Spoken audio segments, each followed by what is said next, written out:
Hi, everyone. Welcome to Two Bald Guys Talking Safety. I'm Langdon and Julian. And I'm Julian Taylor. And welcome to our podcast. Welcome, everybody, to Two Bald Guys Talking Safety. I'm Langdon and Julian here with my dear friend, Julian Taylor. How are you, buddy? Yeah, I'm good. I'm enjoying we've gone from just perennial rain to freezing cold now. We've had snow here. Snow, yeah. A lot of snow. And then we had some sub-zero temps the other day, which for Tennessee is a big deal. Yeah. I'm tired of snow. So I've had to put some extra layers on here. I've put one on specially for you. I don't know whether you can see that. It won't matter anymore. Supposedly T-Dub is going to be coaching the next two Ryder Cups, which means you can go ahead and mark yourselves down for 2 L's. Let's wait and see, buddy. Let's wait and see. But yeah, have you been traveling anywhere lately? I haven't lately, but there's plenty of plans in the calendar. It's going to be a busy year, starting at the end of the month, which is kind of a nice segue into what we wanted to talk about today. Yeah, I thought that would be. We didn't need to beat around the bush too much here. Take a lap around the plane. I think we just jump right in with all the travel you have. Do you have a window seat? I never do the window seat. Good job. No, aisle every time. Every time. And that's good, because for those of you that might have missed the news, I don't know whether to say the airlines or the plane itself. I guess it doesn't matter. I think you can say both, actually. I guess, those 737 MAX 9s, which, they've had some issues anyways, but now that you can get a nice accommodation of a window seat that's technically not even a window or a door, thanks to Alaska Airlines in this case. Yep. So the door flew off, the panel technically was blown off. Wasn't really a window or supposed to be, or a door in general, but one was made mid-flight. I don't recall what it was. 16,000 feet. That's it, because we could also, little subtitle, and everyone that really knows me knows I'm not an Apple guy. Don't like apples, but supposedly a phone flew out the window at 16,000 foot and it worked. But that's pretty impressive. Yeah, it is. Yeah. But because my phone fell out of the truck and it still works. Langdon's just showing me the remains of his screen for those of you who are listening on audio. Which I would like to say the battery has somehow been extended and it still works, but I can't tap the screen to get anywhere. So it just lights up and tells me that something has come in. But that's neither here nor there. Specifically about the airlines, though, what's your initial feelings about that, Joel? What do you think? It's just an interesting one, isn't it? I think your description of was it a door or was it a window? I think reading up about it, you can get the plane in different formations, can't you, or formats? So depending upon the rows of seats you have, there's space to have a door there if you need it as an emergency exit. Alaskan Airlines in their formation didn't need it. So actually from the inside of the plane, you wouldn't know there was a door there. But on the outside of a plane, it's what they call a plug, isn't it? So it's just a panel that's put in there to sort of in place of the door. And that's what flew out. My initial opinion is that's one hell of an epic near miss, isn't it? It's one of those. Is it a near miss? I don't. We talked about it. That's an incident. I guess it's a near miss from the potential catastrophe. If you're going to talk about SIFs, it's definitely up there with that potential, isn't it? Yeah, and just amazing, really. That again, what you've got to say is, for me, one of the really important points. My brother's a pilot. My brother used to fly jumbo jets, or 747s, and And when you talk to him about his job, because I always just said he was a very, very overpaid bus driver, really. But he actually, his view was a really simple one: is you're not there for the mundane stuff. You're there for exactly this kind of situation where if something goes wrong, you react in the right way and you bring it down safely. Um, and to be fair, that's the plane's land. They've brought the plane down safely, and nobody's been injured or killed. So that's a good result, isn't it? What what is slightly worrying reading about this incident is that there were warning lights going off in the cabin or in the cockpit beforehand to say that there was a pressurization problem, and they didn't, and they still, because the lights had gone off on previous flights, they still took off. Yeah. Well, I wish I'd known your brother was a pilot, because I feel like that could have changed something, because it's interesting. There was a study. Oh, I don't remember how many years ago now.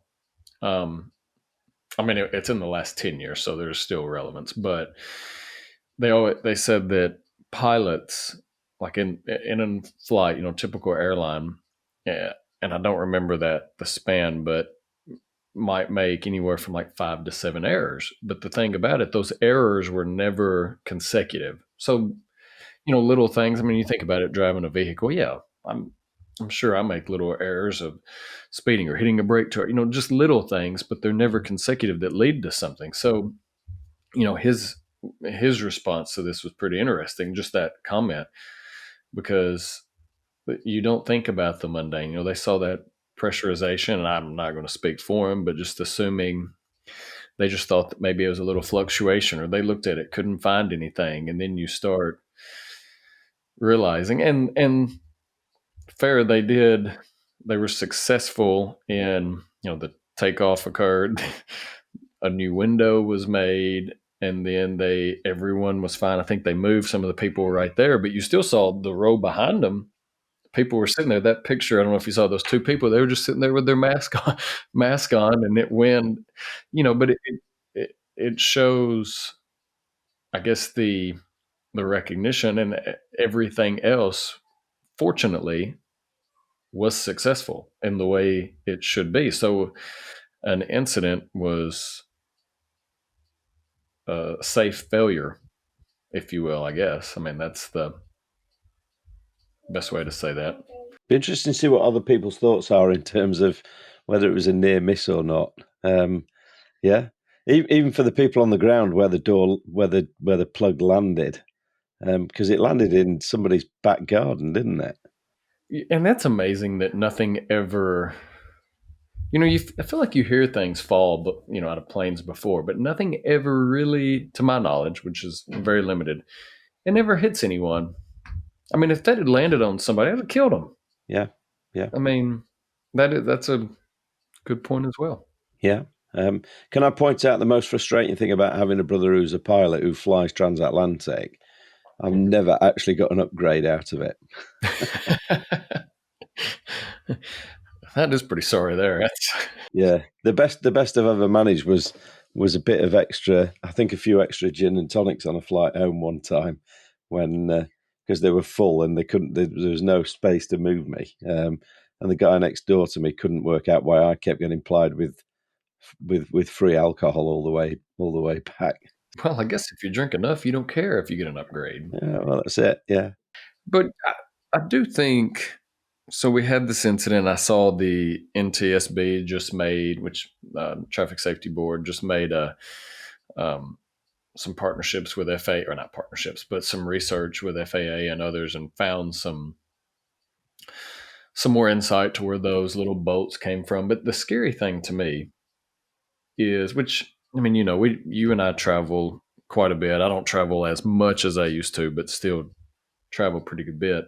And is that they found so many other issues with similar problems. And that's what we always push, and I think hopefully proactive health and safety always does that. If something happens, then you start looking and thinking where are others. And and they're very good about that. But when you start realizing that there is a potential quality issue with the production of those boats, they say, which were done at, what was, I think it was a Spirit facility or something in Malaysia, and then you start saying that there's a potential with that, and then how does that apply to, is the quality still where it needs to be when it's actually implemented into its spot? And then you see others. I mean, how many, and I haven't heard on this, how many other issues potentially have arisen that have just kind of been, I'm not going to say flown to the wayside, but maybe they were recognized or rectified, they thought, but actually weren't. Man, this is a big deal. You know, the mask came down, which means there was a big decompression issue, so they were having to figure that out. I mean, there's a lot of things that kind of came off of this issue, or this incident, I should say, and that's scary when we think about it from that. I mean, you're about to fly to Australia. It's really I scary. am. It's a long way. I'm not going to sit next to a door. Oof. You better change that. Well, I mean, what's really interesting? There's loads of interesting things you can think about here, aren't there? I mean, one of the things we were talking about just before we came on was the fact that people having the seat belts on, having the lap belts on, in that kind of decompression situation, stops them getting sucked out of the aeroplane. So actually, there's almost a case, isn't there, to say wear your belt at all times. I know it sounds over the top, but actually it doesn't really inconvenience you, does it? It's not something that's uncomfortable. Having the belt on made a difference in that situation. And then I suppose the really good thing about the aviation industry is the whole black box thinking approach, isn't it? Which is learning from error and learning from failure. And I was thinking about this sort of this morning when sort of knowing we were going to be doing this pod and thinking, because there's a really good book called Black Box Thinking by a guy called Matthew Syed, and he compares the medical industry and the aviation industry, and really talks about completely different mentalities there. Where in the medical industry, there's this massive fear of getting sued if mistakes come to light, so people hide stuff, and that you don't get proper investigations and you don't learn from failure. My other thought, though, is that with the aviation industry, it's pretty damn hard to hide your mistakes, isn't it? I mean, like in this case, And that's a good thing, though. They have that process to be very, very detailed. yeah, but it's this kind of thing. It's very hard to sweep under the carpet, isn't it? Because actually, it's just such a visible failure. And in this case, really fortunately, nobody's hurt or injured.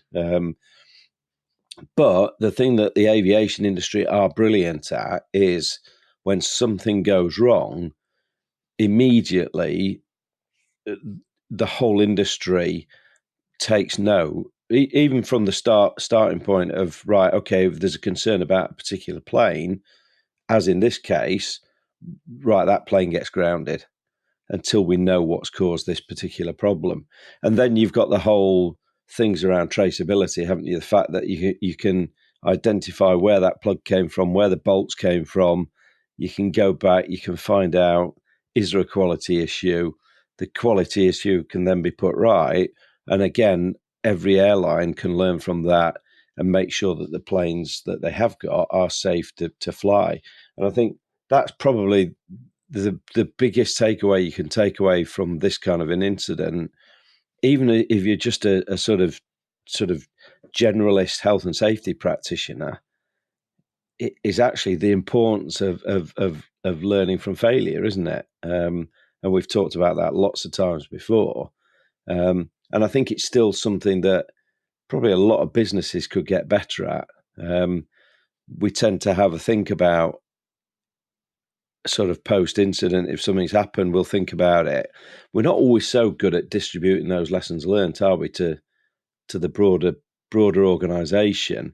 And I think I had this sort of thought the other day, which was a lot of incident investigations. I'm almost going to term it a reactive Langdon, in that we just look at what went wrong. What we don't do is look at what else could have gone wrong, how it could have been more serious. Yeah. So we just look at what actually happened, and we talk about that. Well, and I think that that's a good point because that reflects the and Todd talked about it and we've kind of discussed it. That's the whole even a risk assessment or a JHA versus an overall true task analysis and thinking of what could go wrong. Because I agree. I don't know. Which there have been little issues. I say little issues. There have been issues with the 737 Max 9, unfortunately, or however, for a little while. But they've, on the flip side, they've spent a lot of time looking at that and trying to figure out how to make it better. But you see something like this, and who would have thought that what could be an emergency door, and they plugged it. You have to think either, and hopefully it was just a quality issue. So maybe there was, some of those plugs actually had an issue, but versus actually being inspected, investigated, made sure. I feel like in my thinking, I'd rather it be a quality issue of a little piece versus a non-recognition issue that they didn't take that into consideration, because that's, to me, that's an entire process issue that's a little bigger. Because if you don't take into account, well, this could have come out, there's a lot of runoff effects that I think come from that. So I think in general as health and safety, and we have to get better about thinking of critical things, thinking of different, not just getting caught up in the regular checkbox of what I'm used to looking at when I am conducting an assessment or whatever that might be. Because this is a perfect example of something missed, and you talk about or think about it from that perspective of airlines versus healthcare, and not to totally go down that rabbit hole, but airlines, they are, on the flip side, they're really good, knock on wood, it seems like, about when something happens, learning from it or being as detailed as possible. Whereas, in the healthcare, there is a certain, HAIs, healthcare acquired infections. That's a huge issue. That's a very big problem. And you kind of think on a broader, and there is, whether it's insurance or whether it's, we don't hide. Sometimes a lot of organizations don't hide. Well, I won't say high. They don't keep it true health and safety to the level that they should as other industries. I think that's why manufacturing and even construction, they do pretty well, because they get, I mean, it depends, right, on the company and on the organization, but I feel like sometimes they're even more ahead of the game than healthcare, for example. But you do think about how airlines, how they view incidents, how they view any situational, and it's very much, it's serious. And I'm sure your brother could allude to that. Maybe we ought to have him on here, just because there's a lot to think about when, and that's, I'm very thankful, every time before, I've seen it numerous times, pilots walking around the plane before they fly, and they just flew, but walking around the plane that they're on now, and looking, and hopefully they're not just, it's good to go, hopefully there's a little more to it, but at least it shows more, yeah, cognizance of what, wanting to try to be safe and ensure some things. Now, it doesn't mean incidents won't arise, especially if, and I hadn't read that, to what you were saying earlier about the um, some of the pressurization alerts going off, which that was an oversight, not a good one, but Yeah, that's the kind of scary bit, isn't it? So I've just got to say, I'm my brother. He's got way too much hair to be appearing on this podcast, anyway. So maybe we can bring it down a notch. yeah.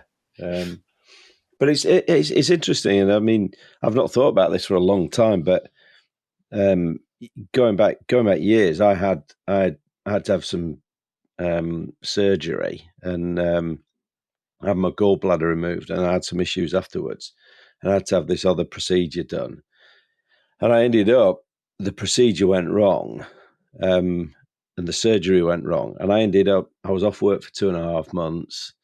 I ended up in intensive care. It went pretty seriously wrong, and to the best of my knowledge, there was no investigation done on the back of that. And then years later, we were in hospital for another reason with my wife, and we were talking to one of the nurses, and my wife was telling her this story, and she said, "I can tell you which surgeon it was," and that is incredibly scary. And she got it right. She got it right. Um, and my attitude when it happened was, people said, "Oh, are you gonna take any sort of legal action?" My attitude was, "Well, I'm fine. There's no long term effects here. I don't believe in suing doctors." But actually, the reflection afterwards was, maybe I should have, because this guy obviously had a track record. But again, the danger in the medical industry is this whole sort of fear about legal action. So actually, they don't investigate. They don't deal with it properly, and they don't learn from it. Yeah, um, And that's scary. yeah, very scary. If you don't, because it's kind of two. You have the whole wanting to be ensure that you are doing something to the best of your ability, Yeah, and also on the flip side, if something goes wrong, learning from it and what can we do differently. It's kind of two that if you don't have both of those, that's whether you're in the airline or you're a surgeon or whatnot. That's two very important jobs that you need to be safe. I mean, one of the notes we've got, I know when we were thinking about this, was one of the most important things is admitting to mistakes, isn't it? That's what the first step towards actually learning from things is. People have got to be, there's got to be a culture there that allows people to be able to admit that they've got something wrong. And again, I'm pretty sure we've talked about this before, but there's no there's no perfect people out there. There's no perfect organizations out there. And yet actually failure and mistakes can be treated in such a poor way. I think we talked about it with Diane Chadwick Jones, didn't we, about the whole blame culture. But actually, that blame culture just absolutely stifles this ability to be able to learn from incidents and learn from things going wrong. Yeah, Yeah. And that's what we try to push regularly, I think, is just that learning, growing, wanting to be better, wanting to be different, from the perspective of not doing the same thing. And maybe this is a good example of that, that if you get caught up in doing the same thing over and over, not reflecting, not shifting the thought, we can lead into serious failures. And this is one that was serious, but hopefully others are learning from it. And that's one of the crucial things to me is some of the safest companies in the world, they experience these catastrophic failures, and that's how they've learned to be better. So how is an organization continually trying to do better and viewing that failure? Is it, and that's, we've talked about it before on the viewpoints of failure, but this was a failure. So how do they view it? How do they want to view it moving forward? And I think for all of us, that's something, no matter the industry or the specific organization we're working for, let's view it as learning. Hopefully, it's been minimized to an acceptable level, and you're able to progress on. But how can we learn from that so that we can be healthier and safer moving forward? yeah. It's that whole attitude of failure is a good thing, isn't it? And it doesn't matter. Your whole organization can learn from this. It's not just about the safety side of things. It's everything that you do across your organization. You'll have things that go wrong, but it's embracing failure and saying, right, how do we learn from it and move on and do something different next time? Yeah, So, and wear seatbelts. and wear a seatbelt. Yeah. I'm a notorious. I keep my seatbelt on all the time. Just, but mine was because I don't like the. I know it's normal. I know you're supposed to have it, but I don't like the. I don't like turbulence, so I'll just buckle. For those of you again who are listening on Spotify, you've just missed out on Langdon doing a really good impression sitting at his desk of turbulence in an aeroplane. I mean, you never know when a window is going to be made, an opportunity. So keep your seatbelt on. keep your seatbelt on. So, good chatting, buddy. Yeah, you as well. I hope your travels are safe. Keep it the aisle seat. And likewise, but for everyone out there, we appreciate you joining us. And if you are traveling, let's always remember, let's help each other and watch each other's back out there and make sure our seatbelts are buckled. Hey everyone, really appreciate you tuning into this episode of Two Bald Guys Talking Safety. Please follow and subscribe to wherever you stream your favorite podcast or visit us at evotics.com. And if you want to see how follically challenged we really are, come and check us out on YouTube. If you've got value from the podcast, please go to Apple Podcasts, and in the review section of this podcast, if you could leave us a review or a rating, that would be great. And as always, everyone, while you're going about your days and about your normal lives, stay safe out there and watch each other's back.